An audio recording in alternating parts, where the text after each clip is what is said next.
اعوذ باللہ من الشیطان الرجیم بسم اللہ الرحمن الرحیم بسم اللہ الرحمن الرحیم۔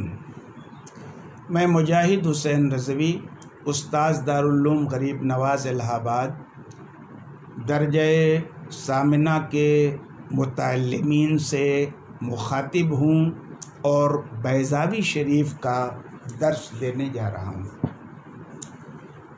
صاحب بیضاوی کا خطبہ ابھی چل رہا ہے۔ آج جہاں سے مجھے پڑھانا ہے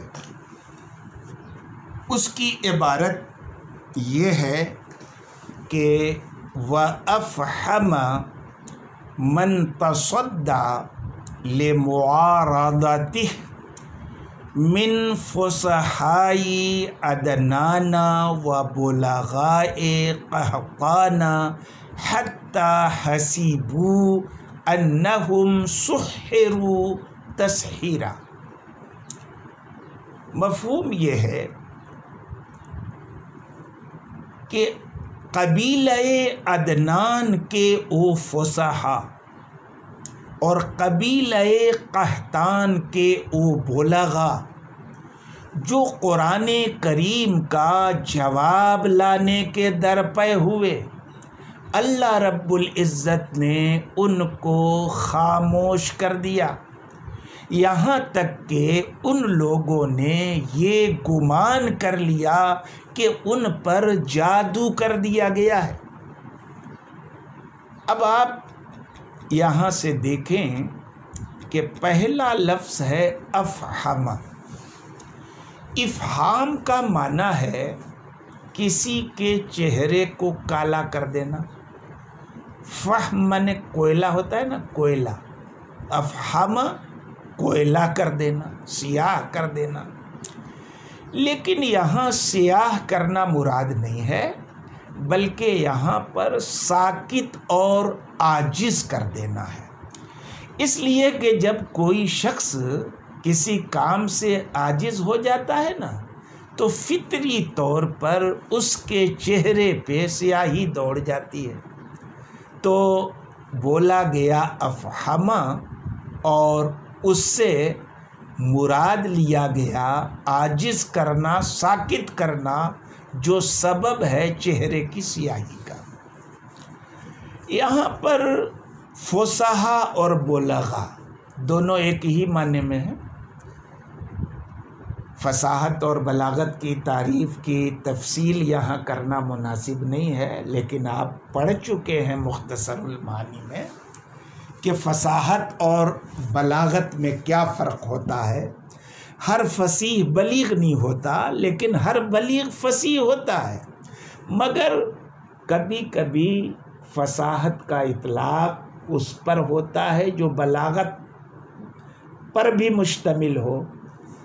اس لیے یہاں پر فصحا اور بلغا میں فرق نہیں ہے۔ فصحا سے بھی فصحا بلغا دونوں مراد ہیں، اور بلغا سے تو ہے ہی۔ بہرحال حتی حسبوا انہم سحروا تسحیرا، سحر کہتے ہیں جادو کو، جس کا ادراک انتہائی نادر اور دقیق ہوتا ہے۔ سحر کے سلسلے میں ہم احناف کا مسلک یہ ہے کہ اگر اس کی وجہ سے کسی شرعی رکن یا شرط کی تردید نہ ہوتی ہو تو حرام نہیں ہے، ورنہ حرام ہے۔ سیدنا امام غزالی علیہ الرحمۃ والرضوان نے فرمایا ہے کہ سحر کی تعلیم، اس کا تعلم دفع مضرت کے واسطے جائز ہے، مگر قید سابق کو ملحوظ رکھنا پڑے گا کہ کوئی شرعی رکن یا شرط کی تردید نہ ہو۔ خیر، آگے بیان کرتے ہیں ثم بین للناس ما نزل الیہم حسب ما ان لهم من مصالحهم لیتدبروا آیاته ولیتذکر اولو الالباب تذکیرہ۔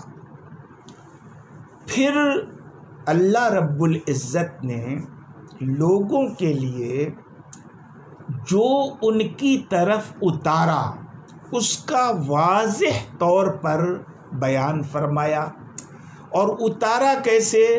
جیسے جیسے ان کی مصلحتیں ظاہر ہوتی گئیں تاکہ لوگ اللہ کی آیتوں میں تدبر کریں اور عقل والے پورے طور پر اس سے نصیحتیں حاصل کریں۔ عبارت میں جو حسبما کا لفظ ہے نا، وہ قدرما کے معنی میں ہے، اور انا باب ضربہ سے ہے، اس کا معنی ہے ظاہر ہونا۔ تدبر کا معنی ہے کسی چیز کے انجام میں غور کرنا، اور تذکر کے معنی ہے انجام میں غور کر کے بیدار ہو جانا۔ اولو الالباب، اولو یہ ذو کی من غیر لفظ ہی جمع ہے، معنی میں اولو الالباب اصحاب الباب کے معنی ہے۔ لب کے اصلی معنی ہے مغز، لیکن یہاں پر عقل مراد ہے، کیونکہ انسان کے جسم میں عقل مغز ہی کی حیثیت رکھتی ہے، جس طرح سے کہ بدن انسان یہ چھلکے کی حیثیت رکھتا ہے۔ آگے کہتے ہیں فَكَشَفَ قِنَاءَ الْإِنْغِلَاقِ عَنْ آیَاتِ محکمات۔ اس موقع پر آیات محکمات کو دو چیزوں کے ساتھ بطور استعارہ بالکنایہ تشبیہ دی گئی ہے۔ نمبر 1، آیات محکمات کو ان دلہنوں کے ساتھ تشبیہ دی گئی جو پردے میں بیٹھی ہوئی ہوں، لیکن مشبہ بہی کو ذکر نہیں کیا بلکہ مشبہ کو ذکر کیا، لیکن مشبہ بہی کا لازم یعنی قنا یہ بطور استعارہ تخیلیہ کے ذکر کر دیا گیا۔ اور دوسری تشبیہ یہ ہے کہ آیات محکمات کو ان بیش بہا قیمتی چیزوں کے ساتھ تشبیہ دی گئی ہے جو خزانوں میں رکھی ہوتی ہیں، اور یہاں پر بھی مشبہ بہی کو ذکر نہیں کیا گیا بلکہ مشبہ کے ذکر پر اکتفا کر لیا گیا۔ البتہ مشبہ بہی کا لازم یعنی انغلاق، جس کا معنی ہے دروازہ بند کرنا، اور مشبہ کے لیے لازم ہے، اس کا بھی ذکر بطور استعارہ تخیلیہ کر دیا گیا۔ اس موقع پر دو استعارہ بالکنایہ ہیں اور دو استعارہ تخیلیہ ہیں۔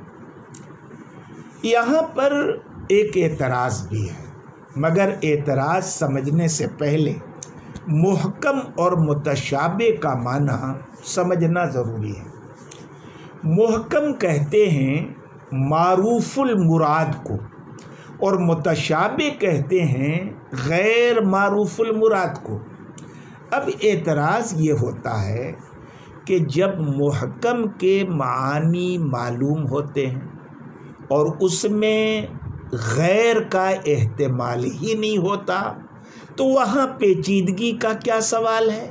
اور وہاں پھر جب پیچیدگی کا سوال ہی نہیں ہے تو کشف کی کیا ضرورت ہے؟ اس لیے مصنف کو آیات محکمات کے بارے میں کشف کا لفظ استعمال کرنا نہیں چاہیے تھا، کیونکہ کشف تو تب ہوتا ہے جب پہلے ستر ہو، یعنی پہلے کوئی چیز پوشیدہ ہو تب نہ اس کو کھولا جائے گا۔ اور محکمات کے اندر جب ستر ہے ہی نہیں، وہ اس کے معنی مخفی ہے ہی نہیں، پھر کشف کا لفظ استعمال کرنا کیسے درست ہوگا؟ اس کا دو جواب دیا جاتا ہے۔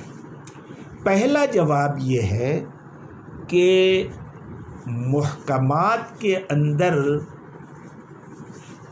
جو خفا نہیں ہوتا، یہ وہ خفا ہے جو دلیل کی بنیاد پر پیدا ہو، احتمال ناشی عن الدلیل کی وجہ سے ہو، مطلقاً خفا نہیں ہے۔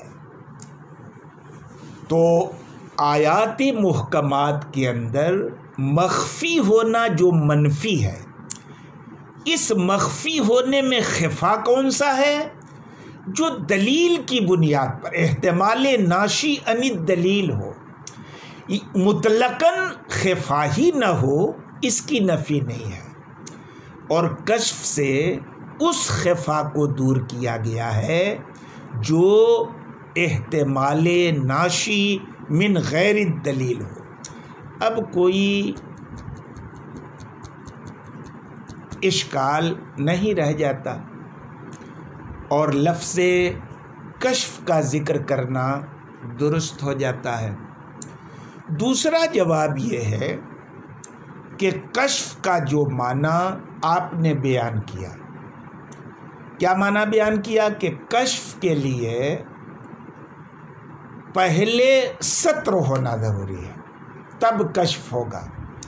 یہ معنی یہاں مراد نہیں ہے، بلکہ کشف کا معنی یہاں پر اس حال میں نازل کرنا ہے کہ وہ اس کے معنی جو ہیں ظاہر ہے اور وہ ظاہر المراد ہے۔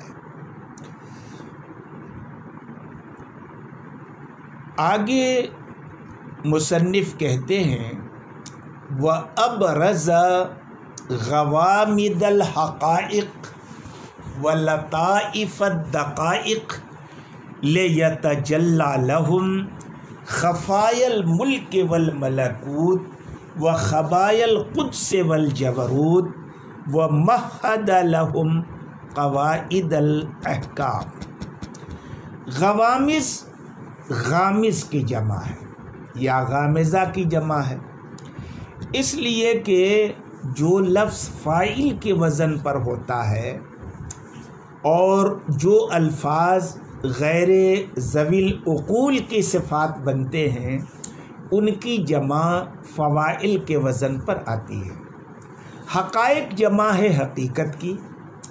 حقیقت اس کو کہتے ہیں جس کی وجہ سے شے ہوتی ہے۔ لطائف یہ لطیفہ کی جمع ہے۔ لطیفہ سے مراد یہاں پر وہ نہیں ہے جس کو سن کے ہم اور آپ ہنستے ہیں، بلکہ لطیفہ سے مراد یہاں پر وہ علمی نکتہ ہے جو دقت نظر کی بنیاد پر نکالا جاتا ہے۔ غوامض الحقائق اصل میں الحقائق الغامضہ ہے، یعنی یہاں پر موصوف کی طرف صفت مضاف ہے۔ یوں ہی لطائف الدقائق میں بھی اضافت الموصوف الی الصفت ہے، یعنی اللطائف الدقیقہ مراد ہے۔ ملک کہتے ہیں عالم شہود کو اور ملکوت کہتے ہیں عالم غیب کو۔ وجہ یہ ہے کہ فالوت کے وزن پر مبالغہ کا صیغہ آتا ہے، لہٰذا ملکوت کے معنی ہوں گے کامل سلطنت، اور باری تعالیٰ کی کامل سلطنت عالم غیب میں ہے، اس وجہ سے ملکوت کے معنی عالم غیب میں ہے، عالم غیب کے ہیں۔ خبایا یہ خبیتن کی جمع ہے، پوشیدہ کے معنی میں ہے خبیتن، اور قدس کہتے ہیں صفات جمالی کو، اور جبروت کہتے ہیں صفات جلالی کو۔ اب ترجمہ یہ ہوا کہ اللہ نے مخفی حقائق کو ظاہر فرما دیا اور دقیق لطائف کو ظاہر فرما دیا، تاکہ بندوں کے لیے عالم ظاہر اور عالم غیب کی مخفی چیزیں روشن ہو جائیں اور صفات جمالی اور صفات جلالی کے کی پوشیدہ باتیں ان کے لیے ظاہر ہو جائیں۔ یہ عبارت کا سلیس ترجمہ ہوا۔ آج کے سبق میں سمجھتا ہوں کہ اسی پر اختتام کیا جائے۔ ابھی خطبہ چل رہا ہے اور انشاءاللہ لگاتار ابھی کئی دنوں تک چلے گا۔ بسم اللہ الرحمن الرحیم۔ میں مجاہد حسین رضوی، استاذ دارالعلوم غریب نواز الہ آباد، درجہ ثامنہ کے متعلمین سے مخاطب ہوں اور بیضاوی شریف کا درس دینے جا رہا ہوں۔ ابھی بیضاوی شریف کا خطبہ چل رہا ہے۔ کل جہاں تک تعلیم ہو چکی ہے اس کے آگے کی عبارت ہے وَمَهَّدَ لَهُمْ قَوَاعِدَ الْأَحْكَامِ وَأَوْضَاعَهَا مِن نُصُوصِ الْآيَاتِ وَأَلْمَاعِهَا لِيُذْهِبَ عَنْهُمُ الرِّجْسَ وَيُطَهِّرَهُمْ تَطْهِيرًا فَمَنْ كَانَ لَهُ قَلْبٌ أَوْ أَلْقَى السَّمْعَ وَهُوَ شَهِيدٌ فَهُوَ فِي الدَّارَيْنِ حَمِيدٌ وَسَعِيدٌ وَمَنْ لَمْ يَرْفَعْ إِلَيْهِ رَأْسَهُ وَأَطْفَأَ نِبْرَاسَهُ يَعِشْ ذَمِيمًا وَيَصْلَ سَعِيرًا فَيَا وَاجِبَ الْوُجُودِ وَيَا فَائِزَ الْجُودِ وَيَا غَايَةَ كُلِّ مَقْصُودٍ صلی علیہ صلاةً توازی غناءہ وتجازی عناءہ وعلی من اعانہ وقرر تبیانہ تقریرا وافد علینا من برکاتہم واسلک بنا مسالک کراماتہم وسلم علیہم وعلینا تسلیماً کثیرا۔ مہدہ یہ باب تفعیل سے ہے اور تمہید کا معنی مہیا کرنا ہے۔ قواعد یہ قاعدہ کی جمع ہے۔ قاعدہ آپ کئی جگہ پڑھ چکے ہیں کہ قاعدہ اس اصل کلی کو کہتے ہیں جس کے ذریعے اس کے جزئیات کے احوال کی معرفت ہوتی ہے۔ احکام حکم کی جمع ہے۔ حکم اس خطاب کو کہتے ہیں جس کا تعلق مکلفین کے افعال سے ہو، لیکن کبھی کبھی حکم کا اطلاق ان چیزوں پر بھی ہوتا ہے جو خطاب کے نتیجے میں حاصل ہوتی ہیں، جیسے کسی چیز کی حلت، کسی چیز کی حرمت، کسی چیز کا وجوب، کسی چیز کی فرضیت۔ آگے اوضاع ہے۔ وضع کہتے ہیں اس علت کو جو افادہ حکم کے لیے موضوع ہو۔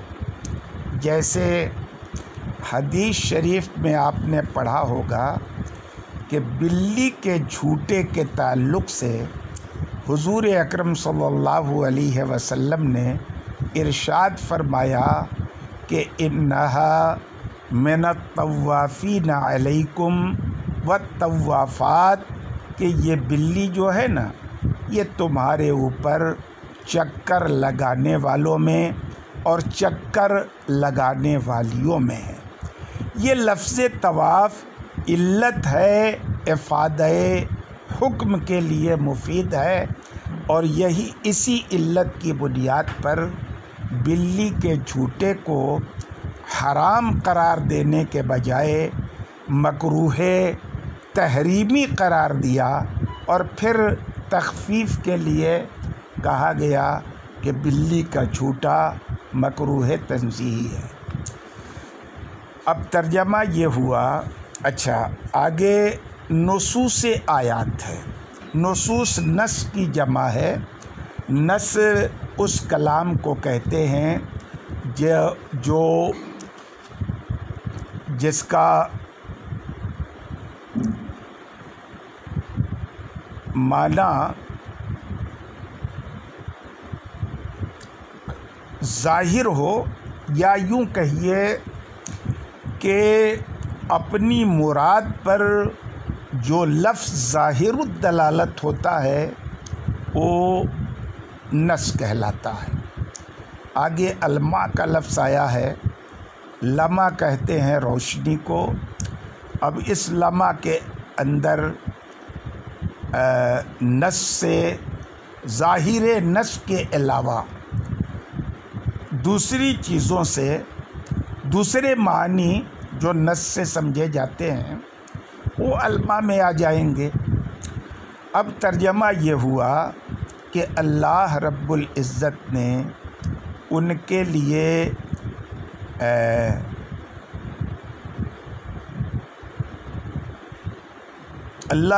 مہد لہم، اللہ رب العزت نے ان کے لیے احکام کے قواعد مہیا کیے اور ان کی وضع مہیا کی آیات کے نصوص سے اور آیات کی دلالتوں سے، لِيُذْهِبَ عَنْهُمُ الرِّجْسَ وَيُطَهِّرَهُمْ تَطْهِيرًا، تاکہ ان سے گندگی کو دور فرما دے اور پورے طور پر انہیں پاک کر دے۔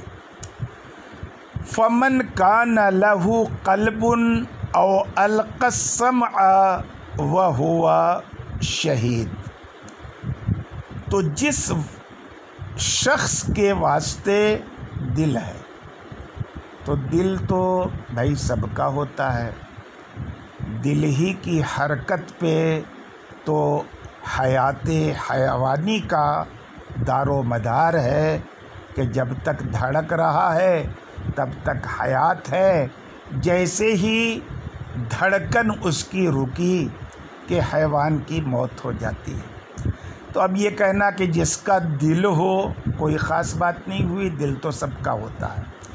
اس لیے اس قلب سے مراد قلب منور لیجیے کہ جس آدمی کا قلب منور ہو، او القى السمع وهو شہید، یا وہ اپنے کانوں کو بحضور دل متوجہ کر دے، کان کو ڈال دے اس حال میں کہ حاضر ہو۔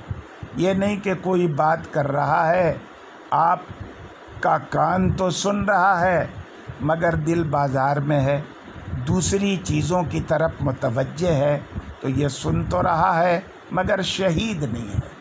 تو جو قرآن کریم کی آیات کو سن کر سنے بھی اور اس کا دل پورے طور پر اس کی طرف متوجہ ہو، فَهُوَ فِي الدَّارَيْنِ حمید و سعید، تو وہ دارین میں حمید بھی ہوگا اور سعید بھی ہوگا کہ دنیا میں اس کے تقوی کی، اس کی نیکیوں کی تعریف کی جائے گی، اور آخرت میں اس کو سعادت ملے گی، اللہ کی خوشنودی حاصل ہوگی اور وہ جنت میں جائے گا۔ وَمَن لَّمْ يَرْفَعْ إِلَيْهِ رَأْسَهُ، اور جو قرآن کریم کی طرف اپنے سر کو نہیں اٹھائے گا، مطلب غافل رہے گا، قرآن کریم کی طرف توجہ نہیں دے گا، بے توجہی برتے گا اور اپنے نور کو بجھا دے گا، اپنے نور کو بجھا دے گا۔ یہ کون سا نور ہے؟ اللہ رب العزت نے ہر انسان کے اندر فطری طور پر ایک ایسا نور رکھا ہے جس نور کی بنیاد پر اس کے اندر قبول حق اور ہدایت کی صلاحیت رہتی ہے، اور یہ انسان اپنی ضد اور ہٹ دھرمی کی بنیاد پر کبھی اس نور کو بجھا دیتا ہے تو پھر اس کو ہدایت نہیں مل پاتی۔ اللہ کے رسول نے بھی فرمایا ہے کل مولود یولد علی الفطرہ، ہر پیدا ہونے والا بچہ فطرت پہ پیدا ہوتا ہے۔ وہ فطرت کیا ہے؟ ہدایت کی فطرت ہے، خدا کی جانب سے ایک نور ہے اس کے اندر کہ اس نور کی بنیاد پر اس کو ہدایت ملتی ہے۔ تو جو اس کی طرف سر نہ اٹھائے اور اپنا نور بجھا دے، یعنی اس نور ہدایت کو اپنے ہاتھوں سے بجھا دے، جو نور ہدایت فطری طور پر اللہ رب العزت نے ایک انسان کے اندر پیدا کیا ہے، تو انجام کیا ہوگا اس کا؟ یعش ذمیما، وہ مذموم ہو کر زندگی گزارے گا، وسیصلی سعیرا، اور عنقریب جہنم میں جائے گا۔ یہ دوسرا نسخہ ہے، اور ایک نسخے میں یسل سعیرہ ہے، یعش پر اس کا عطف ہے، سیصلی سعیرہ نہیں ہے، تو ایسی صورت میں وہ جواب ہو جائے گا کہ مذموم ہو کر زندگی گزارے گا اور جہنم میں جائے گا، اور سیصلی سعیرہ مانے تو عنقریب ہو جہنم میں جائے گا۔ فیا واجب الوجود، اب تک اللہ رب العزت کا تذکرہ بصیغہ غائب ہو رہا تھا، لیکن اب اتنے ذکر کے بعد مصنف نے اسلوب بدل دیا۔ اسلوب کیوں بدلا جاتا ہے اس کی تفصیل سورہ فاتحہ کی تفسیر میں آپ کے سامنے آئے گی۔ بہرحال غیبوبت سے اب تک تذکرہ چل رہا تھا، اب خطاب کیا مصنف نے کہ اے واجب الوجود۔ واجب الوجود اس ذات کو کہتے ہیں جو اپنے وجود میں کسی کا محتاج نہ ہو، جس کے وجود کی کوئی ابتدا نہ ہو انتہا نہ ہو، جس کا وجود ضروری ہو، عدم کا طریان اس پر محال ہو، وہ واجب الوجود ہوتا ہے۔ اور یہ اس شان کی ذات فقط خدا کی ہے کہ وہ اپنے وجود میں مستقل ہے، کسی کا محتاج نہیں ہے، اس کے وجود کی کوئی ابتدا اور انتہا نہیں ہے، اور عدم کا طریان اس کی ذات پر محال ہے۔ تو اے واجب الوجود یعنی اے اللہ، اور اے و یا فائض الجود، اور اے جود کے فیضان کرنے والے۔ جود کا مطلب ہوتا ہے نعمت عطا کرنا، بخشش کرنا، لیکن صرف نعمت عطا کرنا اور بخشش ادا کرنا نہیں، بلکہ کسی بھی عوض سے بے نیاز ہو کر محض اپنے فضل اور کرم کی بنیاد پر نعمتیں عطا کرنا، انعام کرنا، یہ کہلاتا ہے جود۔ اور یہ شان اللہ کی ہے کہ اے جود کا فیضان کرنے والے، وَيَا غَایَةَ كُلِّ مقصود، اور ہر مطلوب اور مقصود کی منتہا، صلی علیہ صلاۃً توازی غناء و تجازی عناء، اے اللہ تو ان پر رحمت اتار، کیونکہ صلاۃ کی نسبت جب اللہ کی طرف ہوتی ہے تو انزال رحمت مانا ہوتا ہے، فرشتوں کی طرف ہوتی ہے تو طلب مغفرت مانا ہوتا ہے، بندوں کی طرف ہوتی ہے تو طلب رحمت مانا ہوتا ہے۔ یہاں اللہ کو مخاطب کر کے صلاۃ نازل کرنے کی بات کی گئی ہے تو کہا صلی علیہ، اے اللہ حضور اکرم صلی اللہ علیہ وسلم پر اپنی رحمت اتار۔ کتنی رحمت اتار؟ صلاۃً توازی غناء، کہ تیری مخلوق کو، تیرے بندوں کو ان کے ذات گرامی سے جتنا بڑا فائدہ پہنچا ہے اتنی ہی زیادہ ان پر رحمتیں اتار۔ وتجازی عناء، اور اللہ اتنی رحمتیں اتار کہ تبلیغ دین کی راہ میں تیری مخلوق کو